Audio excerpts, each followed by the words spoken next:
Saat senang itu, dia bebaskan budaknya bernama Thuwaibah, dan Sayyidah Thuwaibah ini akan memberikan asinya kepada Nabi sebelum Sayyidah Halimah Sa'diyah.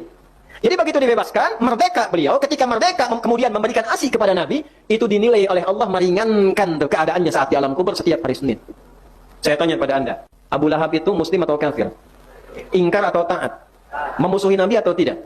Tapi pernah gembira dengan maulidnya Nabi, sampai membebaskan budaknya, diringankan keadaannya di alam kubur. Antum musuh Nabi bukan? Hah?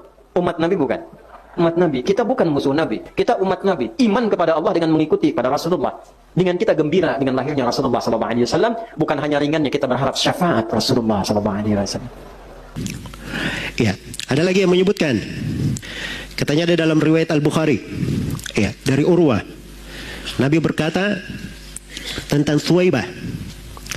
Thuwaibah budak Abu Lahab. Dulunya budak Abu Lahab. Ya, jadi Abu Lahab ini katanya membebaskan Thuwaibah. Membebaskannya. Ya. Lalu Thuwaibah ini menyusui Nabi SAW. Ya, ketika Abu Lahab meninggal, maka Abu Lahab ini dilihat oleh sebagian keluarganya di dalam mimpi.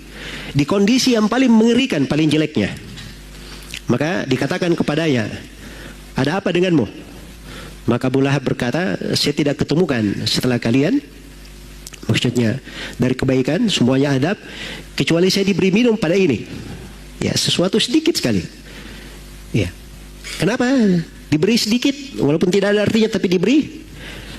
Bi ataqati Thuwaibah, karena saya telah membebaskan Thuwaibah. Ya. Telah membebaskan Thuwaibah. Datang lagi pada sebagian orang, dia tafsirkan lebih luas lagi. Pada orang-orang yang mengatakan mendukung maulid, katanya datang dalam sebagian riwayat bahwa siksaan diringankan terhadap Abu Lahab setiap hari Senin disebabkan karena dia membebaskan Thuwaibah. Tatkala Thuwaibah ini memberi kabar gembira bahwa Nabi itu telah apa? Telah lahir. Iya. Nah, jadi ini ada dua kisah ya, ada kisah dalam Bukhari, ada yang kisah di luar apa? Di luar Bukhari.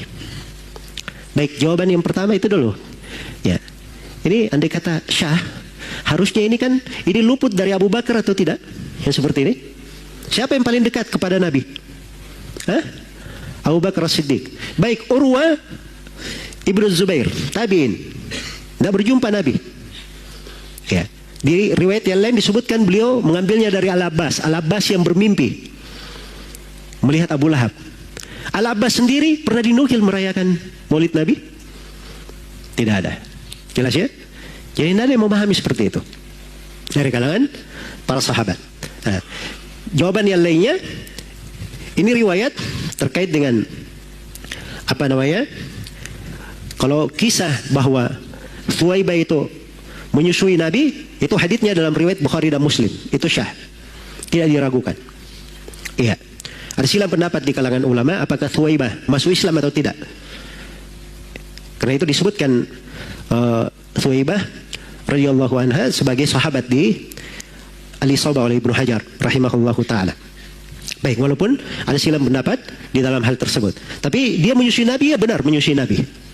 Tapi kapan dia menyusui Nabi? Iya. Nah, ini riwayat-riwayat yang datang, itu datangnya dari siapa? Urwa Ibnu Zubair. Urwa ini tabi'in, tidak berjumpa dengan Nabi. Jadi dia hadir nggak kisah ini? Tidak hadir. Ini namanya mursal dalam sisi apa? Hukum riwayat. Dan hadits mursal itu adalah hadits yang lemah. Al-Bukhari rahimahullahu taala itu kadang membawakan sebagian riwayat, ada yang muallaq, ada yang mursal di sebelum hadits sahihnya atau setelahnya. Nah, itu dimaklumi. Dan Imam Al-Bukhari memasukkan dari muallaqat, dari beberapa riwayat yang terputus di dalam sahihnya, itu sekedar penguat, tapi bukan dianggap sebagai hadits yang sahih sama dengan hadits-hadits yang telah diakui dan diterima oleh para ulama. Baik, jadi ini dibahas ya oleh para ulama, dan Ibnu Hajar sendiri mengatakan bahwa ini mursal dari Urwa. Ya, dan yang menyebutkan bahwa dia diringankan siksaannya setiap hari Senin, itu tidak ada dari riwayat yang menguatkannya. Ya, tidak ada riwayat yang menguatkannya. Kemudian dari sisi makna juga, andai kata ini sahih misalnya, atau sebelum kita bertolak kepada sahih, ini kan mimpi, ya kan? Mimpi. Sekarang mimpi hujjah dalam syariat atau bukan? bukan hujjah dalam syariat. Baik, jawaban yang keempat. Andai kata anggaplah itu benar. Iya. Thuwaibah ini gara-gara memberi kabar gembira kepada Abu Lahab. Wahai Abu Lahab, ya, kemenakanmu lahir. Wah, Abu Lahab berkata, kamu karena kasih kabar gembira kepada saya, kamu bebas. Ya. Jadi katanya Abu Lahab saja bergembira dengan kelahiran Nabi, dia diringankan siksanya. Bagaimana pula dengan seorang mukmin yang bertauhid bergembira dengan kelahiran Nabi dengan merayakan apa? Maulidnya. Caranya mengkiaskan, masya Allah ya. Nah, itu jawabannya secara berurut seperti itu tadi. Pertama, tidak ada sahabat tabiin, tabi'in memahami seperti itu.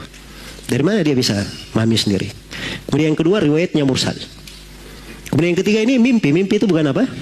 Hujjah. Kemudian yang keempat, ini menyelisihi zahir Al-Quran. Iya. Karena Al-Quran itu, di dalam Al-Quran orang kafir, amalannya itu bagaimana kalau kafir? Hancur amalannya. Wa qadimna ila ma amilu min amalin faja'alnahu haba'an mansura. Kami hadapi amalan yang mereka kerjakan, lalu kami jadikan amalannya bagikan debu yang berterbangan. Itu menyelisih Al-Quran. Dan yang terakhir di sini Abu Jahal. Sebenarnya banyak jawaban ya. Ya, banyak jawaban di sini oleh para ulama. Tapi saya ringkas. Ya. Baik, ini kegembiraan Abu Lahab dengan kelahiran Nabi waktu itu. Kegembiraan sifatnya apa? Sifatnya ibadah atau kegembiraan tabii? Hah? Saya misalnya punya saudara. Ya, lahir anaknya, saya gembira atau tidak? Saya gembira kan begitu, itu tabiat namanya. Tabiat, itu tidak terkait dengan apa?